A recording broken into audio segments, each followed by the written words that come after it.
आप देख रहे हैं डायन हॉरर स्टोरी। तो चलिए आज की कहानी की शुरुआत करते हैं। आज की ये कहानी पोपटलाल की शादी के ऊपर है। तो चलिए कहानी को स्टार्ट करते हैं। एक बार की बात है, पोपटलाल अपने होम टाउन भोपाल से मुंबई आने के लिए 10 बजे ट्रेन में बैठा। मुंबई पहुंचते पहुंचते उसे रात के 2 बज गए थे। जैसे ही ट्रेन रुकी वह स्टेशन पर उतरा।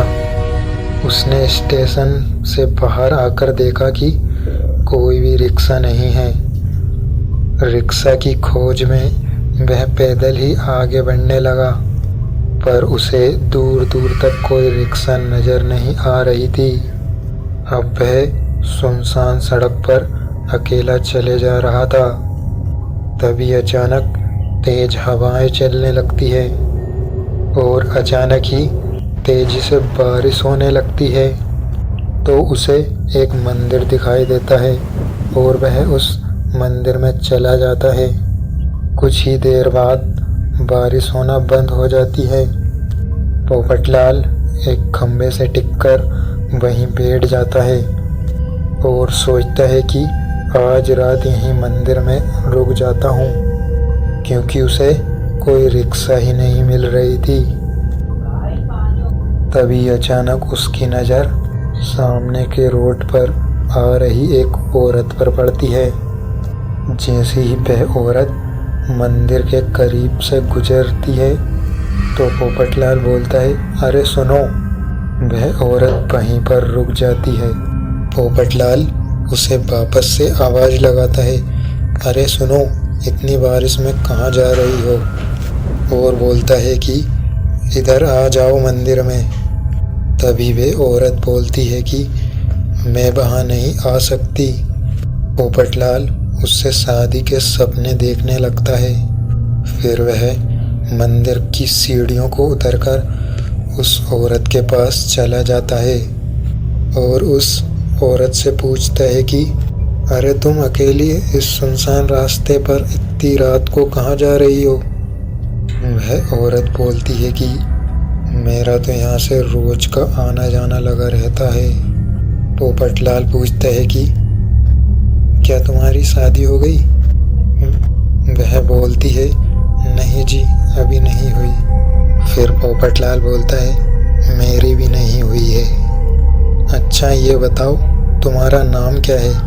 वह औरत बोलती है, मेरा नाम चांदनी है और मैं यहीं पास में रहती हूँ। तभी पोपटलाल बोलता है, चलो हम दोनों भीग गए हैं, मंदिर में चलते हैं।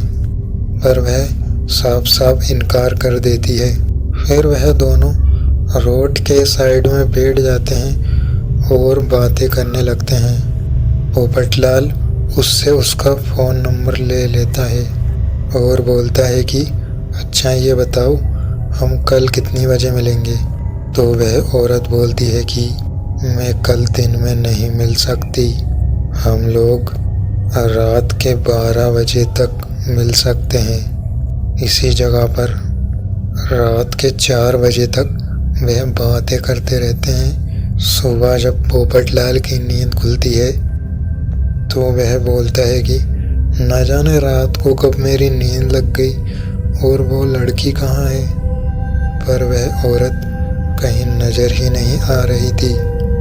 फिर वह रिक्शा पकड़ के गोकुलधाम सोसाइटी में चला जाता है। लेकिन उस दिन वह बहुत खुश रहता है। फिर रात के 10 बजते ही वह सोसाइटी से ऑटो पकड़कर निकल जाता है। फिर वह उसी मंदिर के सामने ऑटो को रुकवा लेता है और वहीं पर उतर जाता है। पोपटलाल वहाँ देखता है कि वहाँ वह लड़की है ही नहीं है। फिर उसे याद आता है कि उस लड़की ने 12 बजे का टाइम दिया था। फिर वह उसका वहीं पर वेट करने लगता है। 12 बज जाते हैं पर वह लड़की उसे कहीं नज़र ही नहीं आ रही थी। वह सोचता है कि उस लड़की ने उसे बेवकूफ़ बना दिया। फिर वह जैसे ही जाने लगता है तो उसे एक आवाज़ आती है, पोपटलाल जी। तो वह मुड़कर देखता है कि वह लड़की आ चुकी है। पोपटलाल खुश हो जाता है और बोलता है कि मैंने सोचा था कि तुम नहीं आओगी। फिर वह दोनों वहीं पर बातें करने लगते हैं। पोपटलाल उससे बोल ही देता है कि क्या तुम मुझसे शादी करोगी? और वह औरत पोपटलाल से शादी करने के लिए तैयार हो जाती है। पोपटलाल बोलता है, चलो तुम्हारा घर तो दिखाओ। फिर वह औरत उसे अपने घर ले जाती है।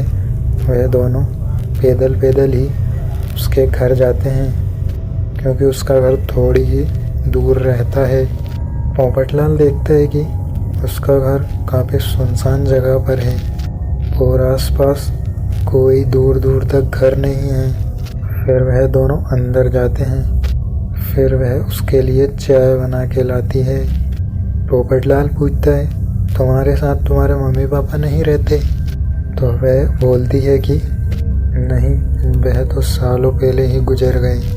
फिर पोपटलाल उससे बोलता है कि मैं कल ही पंडित जी से शादी की तारीख फिक्स करवा लेता हूँ।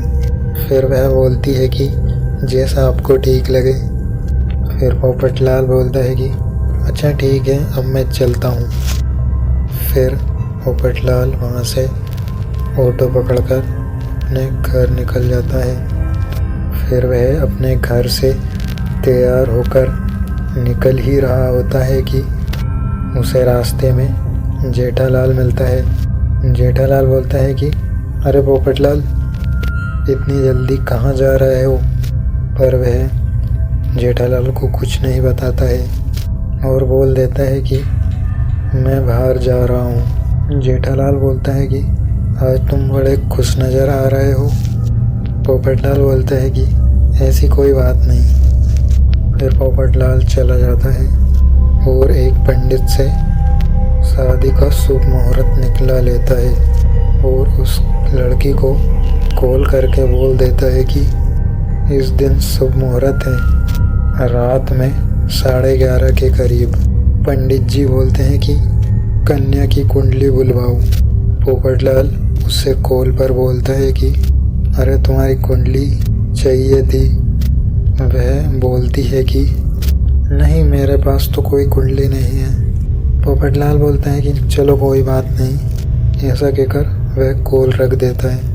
पंडित जी बोलते हैं कि कुंडली के बिना तो काम नहीं होगा, पर ठीक है, कुंडली नहीं है फिर भी काम हो जाएगा। फिर पोपटलाल सोसाइटी पहुंचकर शाम को सभी लोगों को सोसाइटी कंपाउंड में इकट्ठा करके बोल देता है कि मेरी शादी फिक्स हो गई है। सोसाइटी के लोग पूछते हैं कि तुमको लड़की कब मिली? पोपटलाल बोलता है कि मैं घर से आ रहा था, तब रास्ते में मुझको एक लड़की मिली थी और तब से हमारी बातें होने लगी और वह शादी के लिए मान गई। मैंने पंडित जी से मुहूर्त निकला लिया है, परसों ही हमारी शादी है। सोसाइटी वाले बोलते हैं कि ये तो बड़ी खुशी की बात है, इस बार पोपटलाल की शादी हो ही जाएगी। फिर अगले दिन से ही सोसाइटी में सजावट होने लगती है। शादी वाली रात को सभी बच्चे और महिलाएं तैयार होकर सोसाइटी कंपाउंड में आ जाते हैं और सभी जेंट्स पोपटलाल के घर जाकर उसे तैयार करते हैं और पोपटलाल को तैयार करके नीचे ले आते हैं। अब सब काम तैयार हो जाता है, बस सब दुल्हन का वेट करने लगते हैं। पंडित जी भी आ जाते हैं। 11:30 बज जाते हैं पर दुल्हन अभी तक नहीं आती है। पोपटलाल उसे बार बार कॉल करता है पर वह कॉल उठा ही नहीं रही थी। पोपटलाल काफ़ी परेशान हो जाता है। तभी उसे सोसाइटी वाले समझाते हैं कि अरे भाई, दुल्हन आ जाएगी, चिंता मत करो। पोपटलाल बोलता है कि वो नहीं आएगी, उसने मुझे धोखा दिया है, इतनी देर हो गई, अभी तक आना होता तो आ जाती। फिर रात के 12 बजते ही सोसाइटी में हवा चलने लगती है और अचानक दुल्हन की एंट्री हो जाती है। वह लाल कपड़ों में घूंघट ओढ़ कर आई थी।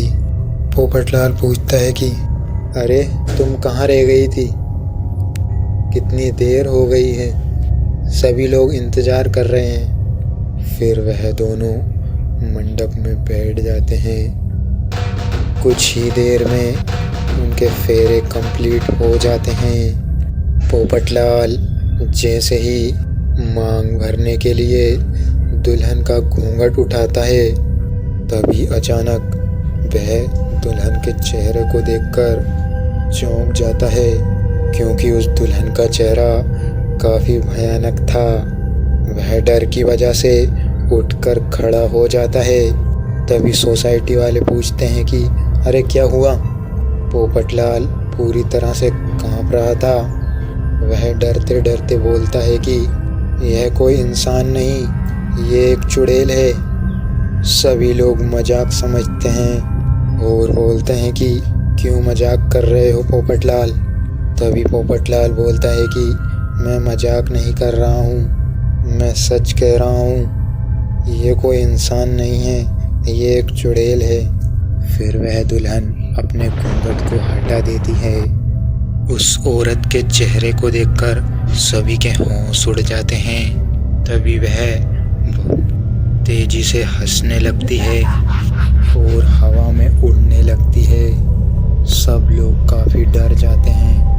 वह हवा में उड़ते हुए काफ़ी तेज हंसे जा रही थी।